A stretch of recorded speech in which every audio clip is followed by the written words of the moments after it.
Lulu thinks it's her job to spill everyone else's secrets. Absolutely mind-blowing.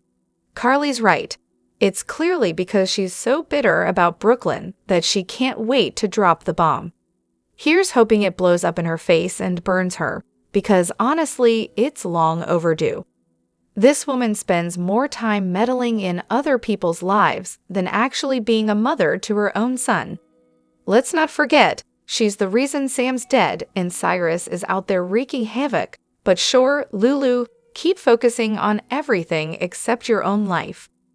She's out here playing detective in Brooklyn's business while neglecting the life she's been given. Maybe she should try being a parent for once instead of acting like she's the star of some soap opera. And if she thinks Brooklyn won't come back at Dante with a vengeance, especially with their firstborn child in the mix, she's in for a rude awakening. But hey, maybe Lulu will finally get a life of her own. Or will she quit, leave to hunt for Charlotte, and disappear for good?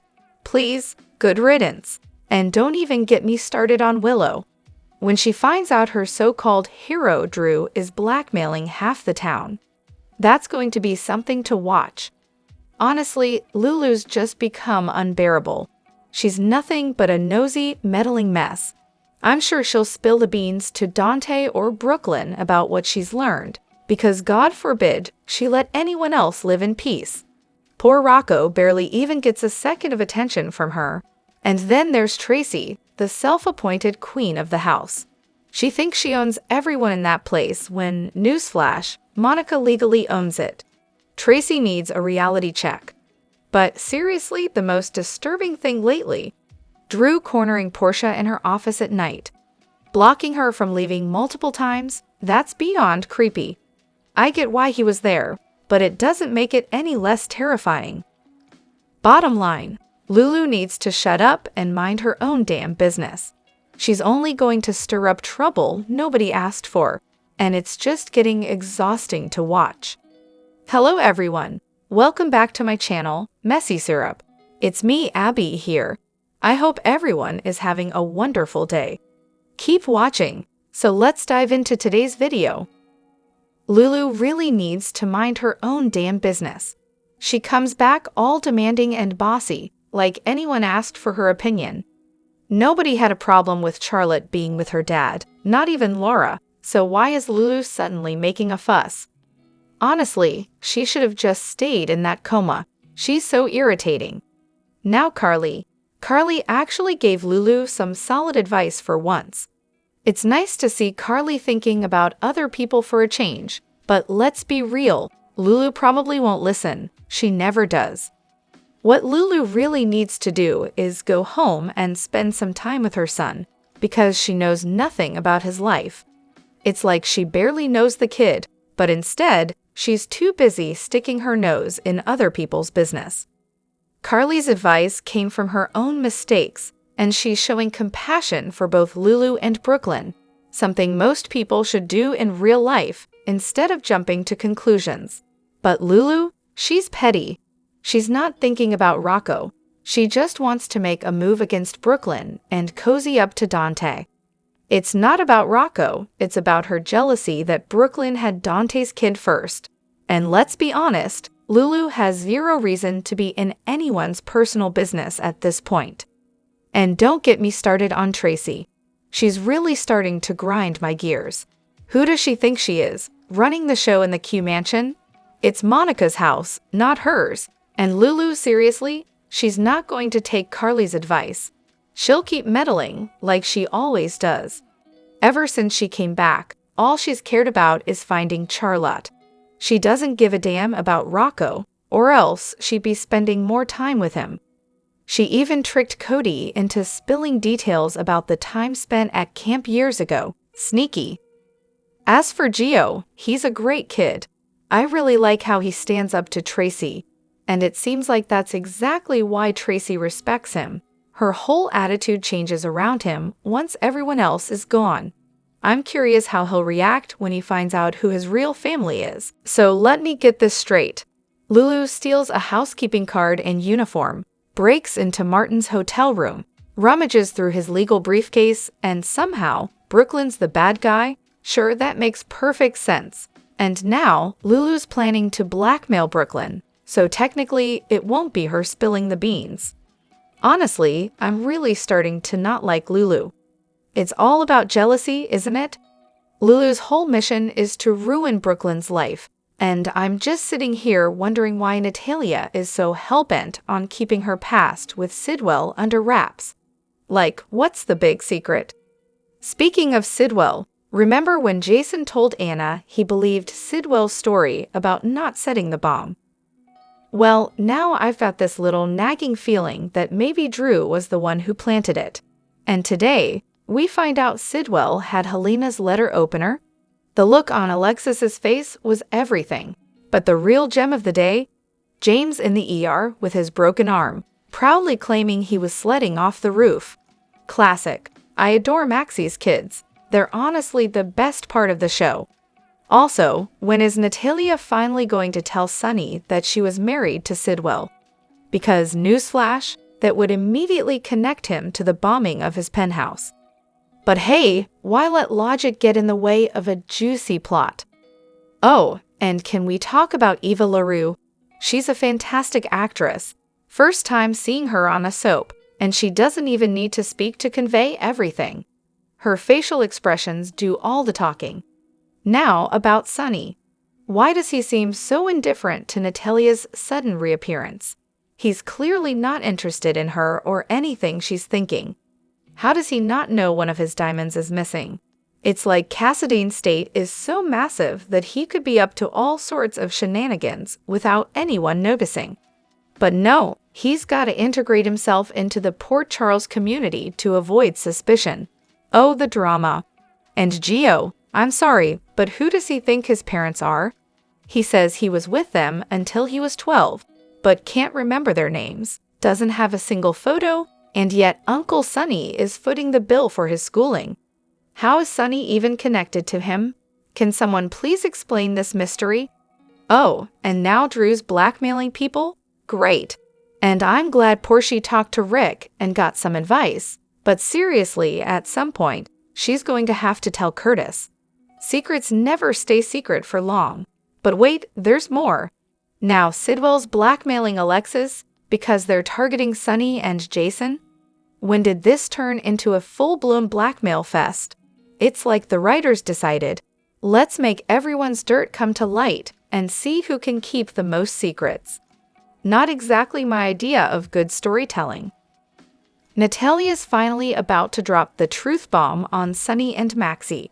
Sidwell is her ex, and surprise, surprise, it seems like Sidwell might just be Allison's father. But of course, Natalia has no clue about that little detail. She's right though, Sidwell's been eyeing Sunny for a while, and not in a let's have a nice chat over coffee kind of way. No, he's gunning for Sunny's turf, all because of his obsession with Natalia and his need to take over Sunny's empire. Guess he figures if he goes after anything Sunny cares about, it'll be his ticket to the top. And what do you know, Sidwell doesn't let anyone down. He shows up just as expected, smug, dismissive, and ready to stir the pot. But Natalia, she's not having it. She stands up to him like a pro, calling him out for his obvious plans with deception.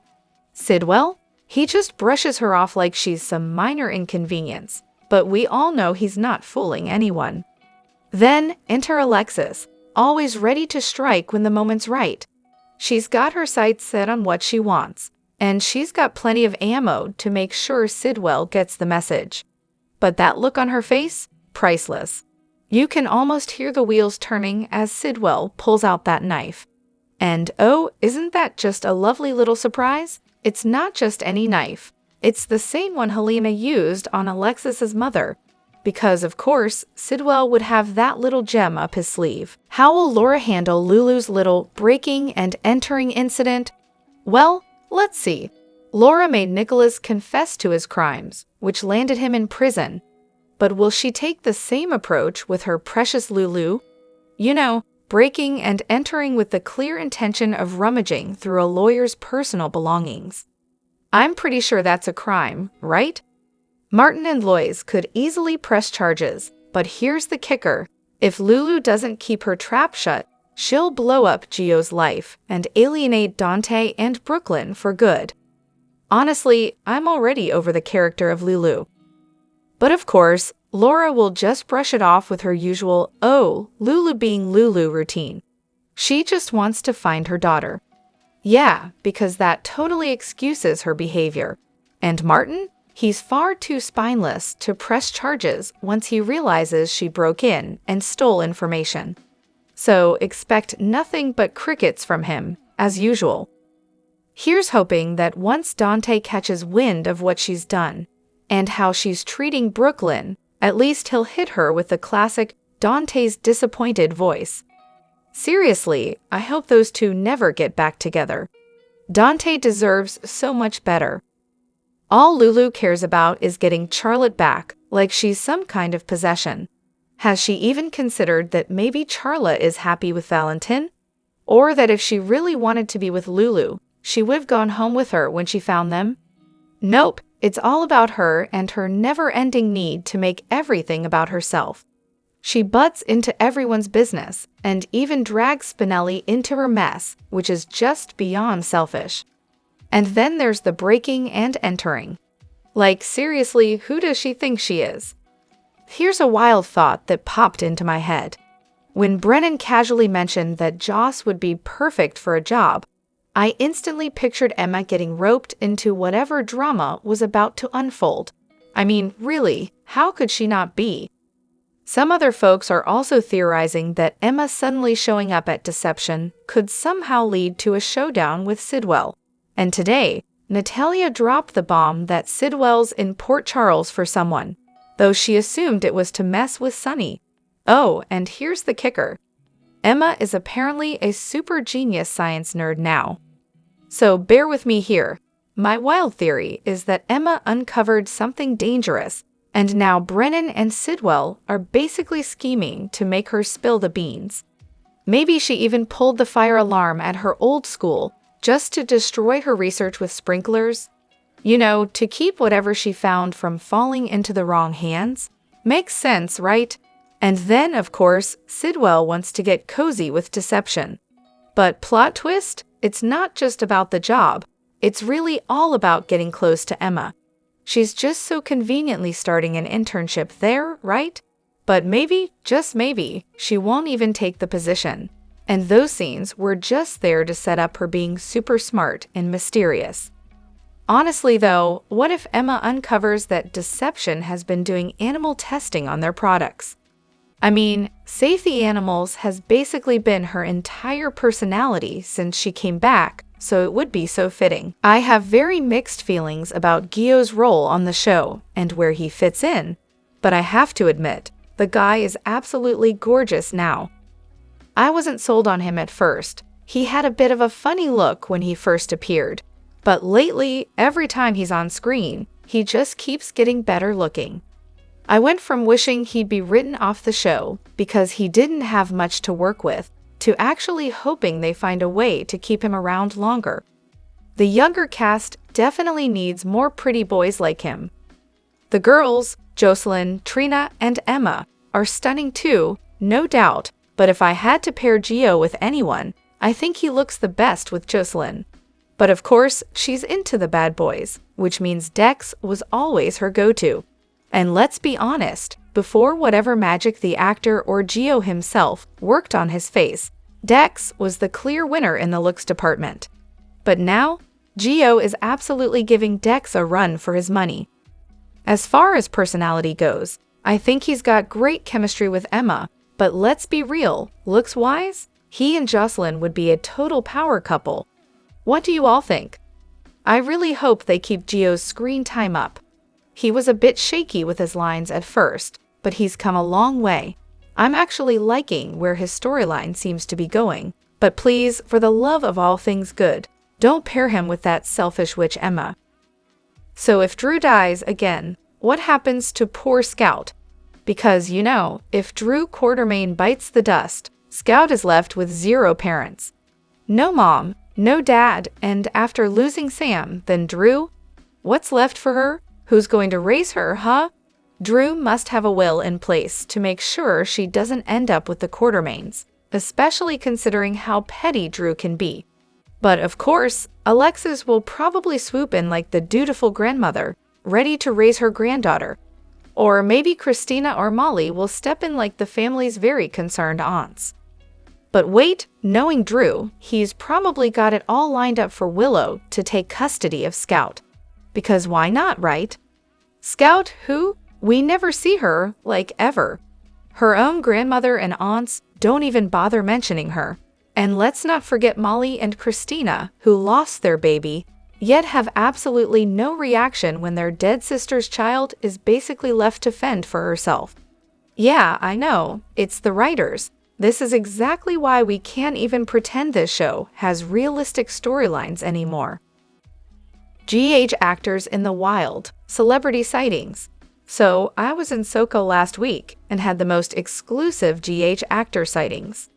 First, I spot Taby, aka Trina, at Disney California Adventure. Naturally, I had to snap a mental photo. Then, a little later, I catch Jason Thompson, Patrick Drake at a Malibu restaurant. I jokingly told my husband, I just need one more sighting for the trifecta. And, of course, he texts me a picture of Maurice Benard. I said a quick hi to Taby, and let me tell you, she looks just as stunning in person as she does on TV, if not more gorgeous. And surprise, surprise, she was as sweet as can be. As for Jason, I left him alone. He was having a serious conversation with a friend, so I wasn't about to interrupt his vent session. And, for the record, I wasn't eavesdropping either. Promise, just enjoyed some family time nearby. Oh, Leo? The elusive child of Olivia, who seems to have vanished into thin air. Yeah, it's been ages since we've seen or heard anything about him. I mean, I Did That child actors aren't exactly on screen all the time, but it's like they forgot they even have a kid. Did he get shipped off to some far-off land? Did he get a one-way ticket out of the Quartermaine house? Who knows at this point?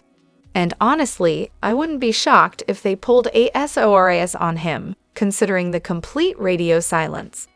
The last time we saw him was, November of last year? So maybe they're just waiting to age him up and pretend he's been there the whole time, right? Classic soap move.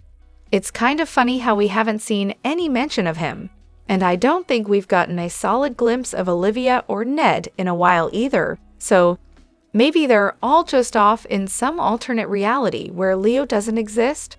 Who's to say? Drop your thoughts in the comment section below. Do you agree or disagree?